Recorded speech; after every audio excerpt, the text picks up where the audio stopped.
So I recently did a video on the NASCARchronicle.com going over which driver on the NASCAR grid is the lowest paid, i.e. which driver earns the least salary for a full Cup season. Now the answer to that was Corey LaJoie, but I got a really interesting comment on there. I mean, there were some ones that were very much like, oh well, Corey LaJoie shouldn't even earn that, he's worthless, this and that, very harsh stuff. But there was a really interesting one in there that basically said you should do a video next going over who is the most overpaid NASCAR driver on the grid.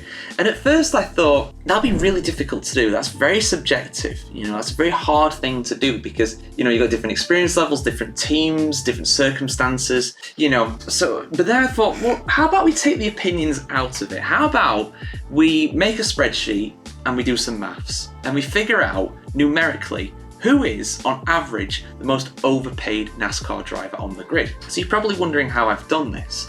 Well, I've gone online and I've looked up the salaries of the NASCAR drivers for the entire 2023 season. Now, I've done 2023 instead of 2024 because the 24 salaries are something that we don't know.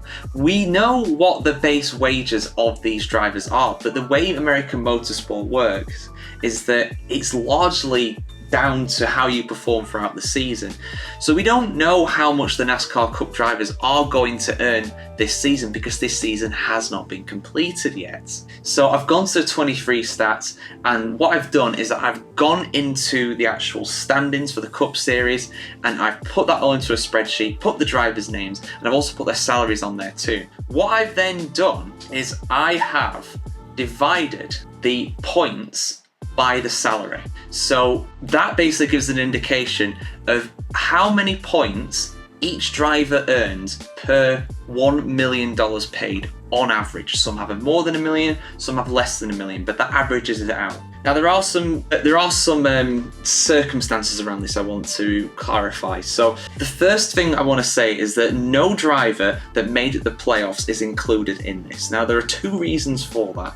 The first one being that if you make it to the playoffs, I think it's extremely harsh to say that you're one of the most overpaid drivers in NASCAR because you have a chance of winning the championship.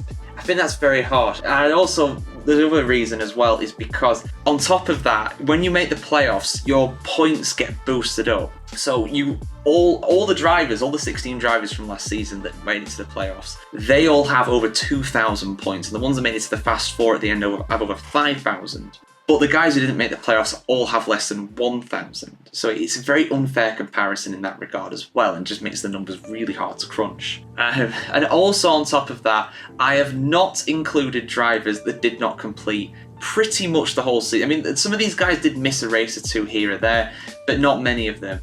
And I also think it'd be very hard to say that a driver that's competed in one race, for example. So for example, if you looked at Kimi Räikkönen, who competed in one race last season, he would have been paid a lot of money for that one race most likely, but he only competed in one race. So I think it's unfair to call him the most overpaid NASCAR driver on the grid, because he probably would be if we go off these stats. But let's get into it. I'll just go through the top 5 quickly now for you guys. So number 5 is Erik Jones. He earned $2.3 million last season and picked up 578 points, which puts him in an average of 251 points per $1 million paid. In 4th, we have Daniel Suarez. He earned $4.5 million last season and picked up 756 points, putting him in an average of 168 points per million earned. Then it's Alex Bowman in 3rd place. He also earned $4.5 million, but he picked up only 701 points. That puts him an average of 155 points per million earned. Austin Dillon is the exact same average. He earned $3.5 million last season and picked up 545 points, also 155 points per million. And the top, according to this, statistically, is Chase Elliott. He picked up $8 million last year from Hendrick Motorsports, but he only earned 820 points, put him in an average of 102 points per $1 million earned. It's not even close. Statistically, that's what it says. I am not going to say anything else other than that. Well, 2 things I'm going to say. First thing is, of course, follow, like, subscribe, comment, all that good stuff if you want to see more content like this. But on top of that, would you like to see me do the most underpaid NASCAR drivers, or the most bang for your buck NASCAR drivers, basically? The drivers that have earned the most points for the least amount of salary on average.